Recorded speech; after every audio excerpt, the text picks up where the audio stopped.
Assalamualaikum warahmatullahi wabarakatuh. Gimana kabarnya anak-anak ibu? Alhamdulillah, semoga kalian semua selalu diberikan kesehatan. Ibu juga alhamdulillah sehat walafiat.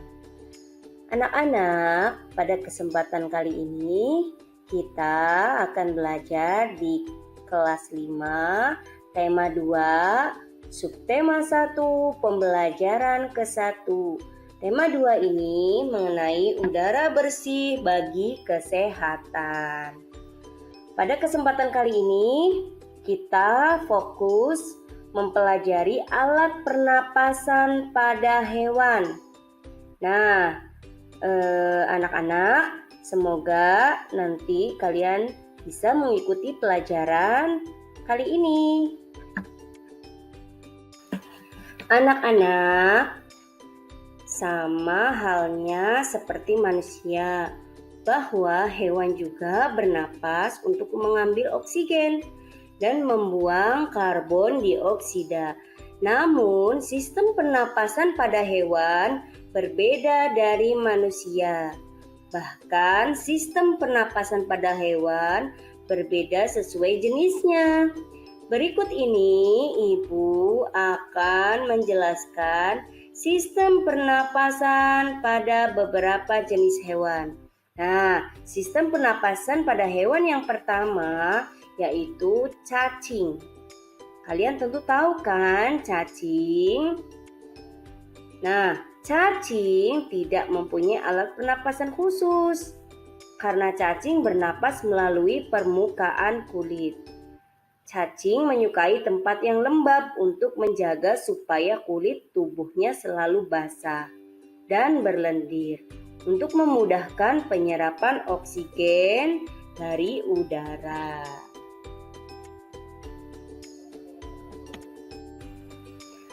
Selanjutnya, alat pernapasan pada hewan serangga. Nah, anak-anak tentu tahu kan yang namanya serangga? Ya, betul sekali. Serangga itu banyak ya. Ada lebah, ada kupu-kupu, ada belalang, semut itu termasuk serangga. Nah, serangga ini bernapas dengan trakea. Apa sih trakea itu? Nah, trakea yaitu sistem tabung yang memiliki banyak percabangan di dalam tubuh atau trakeola. Trakea mengedarkan oksigen langsung ke semua sel tubuh dan organ serta menyerap karbon dioksida dari semua sel tubuh untuk dibuang. Jadi, udara itu masuk ke trakea melalui pori-pori kecil di permukaan tubuh. Selanjutnya, sel-sel tubuh mengambil oksigen langsung dari pembuluh udara kecil itu. Nah, karbon dioksida dari sel akan mengalir ke trakeola, lalu dibuang melalui lubang spirake. Begitu anak-anak. Sistem atau alat pernapasan pada serangga. Selanjutnya, alat pernapasan pada hewan yang ketiga yaitu ikan. Tentu kalian suka dong sama ikan. Ikan itu lucu, apalagi kalau ikannya banyak ya. Nah, anak-anak tahu tidak bahwa ikan itu bernapas dengan organ khusus, mirip dengan saringan yang disebut insang. Betul. Insang berbentuk lembaran tipis berwarna merah muda ya, dan selalu lembab. Untuk memperoleh oksigen, ikan dan insang bekerja bersama-sama seperti pompa isap air. Siapa yang di rumahnya memelihara ikan? Hayo. Nah, bagus sekali. Ibu juga mempunyai ikan hias ya, ikan mas koki. Selanjutnya, alat pernapasan pada hewan yaitu amfibi. Nah, kalian tahu tidak jenis-jenis amfibi?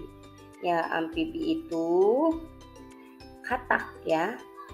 Amfibi saat masih berupa kecebong atau kata hidup di dalam air dan bernapas menggunakan insang. Itu kecebong. Insang dari kecebong terletak di luar tubuhnya dan terdiri atas lembaran-lembaran kulit halus mengandung kapiler darah. Nah, ketika menjadi katak dewasa, bernapas dengan menggunakan paru-paru. Pada paru-paru katak dewasa terdapat banyak gelembung udara yang sangat kecil, berselaput dan penuh dengan kapiler darah. Selain dengan paru-paru, katak juga bernapas melalui kulitnya. Pernapasan pada kulit ini, katak selalu basah agar memudahkan menyerap oksigen di dalam udara atau oksigen dari udara. Kalian tahu kan katak kecil itu atau kecebong mirip ya seperti ikan-ikan kecil.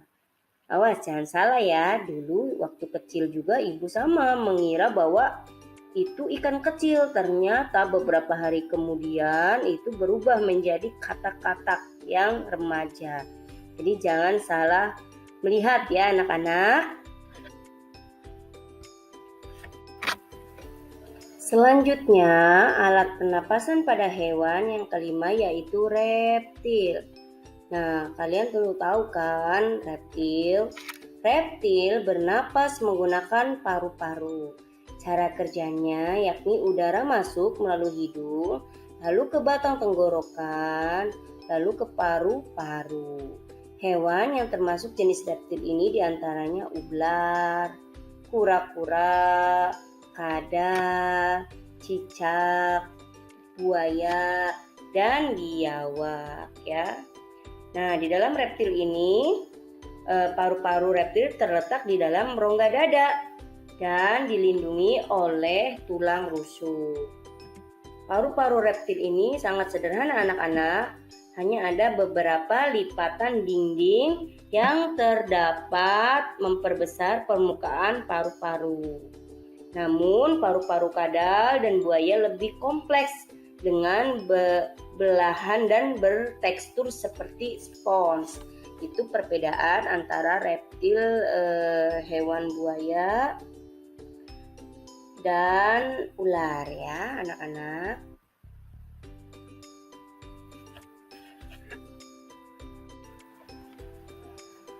Alat pernapasan berikutnya yaitu pada hewan burung. Burung bernapas dengan sepasang paru-paru. Paru-paru burung terletak di dalam rongga dada.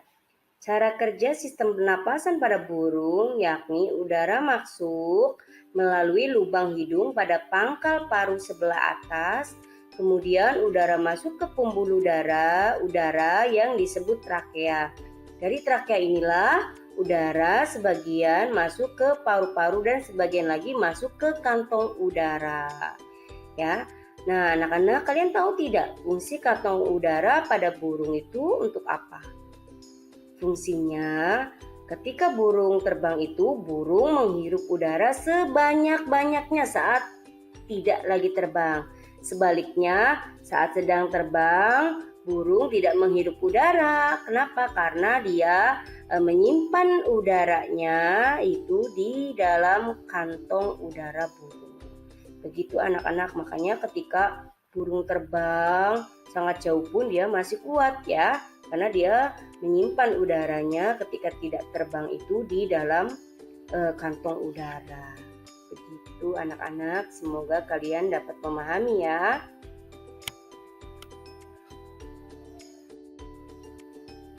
Alat pernapasan pada hewan terakhir yaitu mamalia.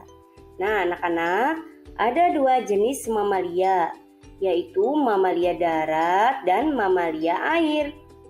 Mamalia darat misalnya kambing, sapi, kerbau, kuda, apalagi masih banyak bukan? Betul sekali, ada harimau, ada singa, ada jerapah, masih banyak ya anak-anak.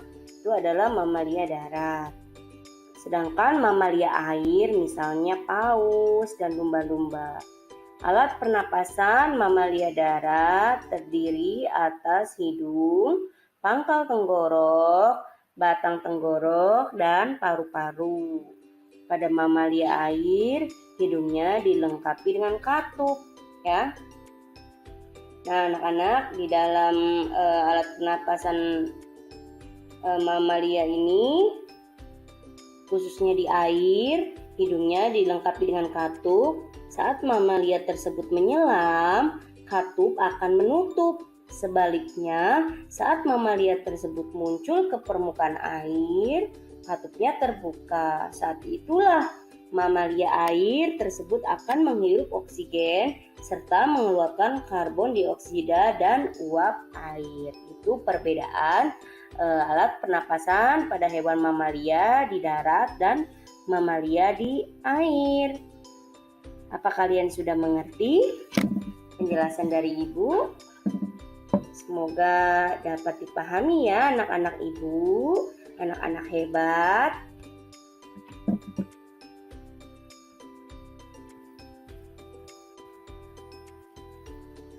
Ibu mengucapkan terima kasih atas perhatiannya. Semoga pembelajaran kali ini mengenai alat pernapasan pada hewan kalian dapat dimengerti ya anak-anak, dan selalu jaga kesehatan. Sampai bertemu lagi. Wassalamualaikum warahmatullahi wabarakatuh.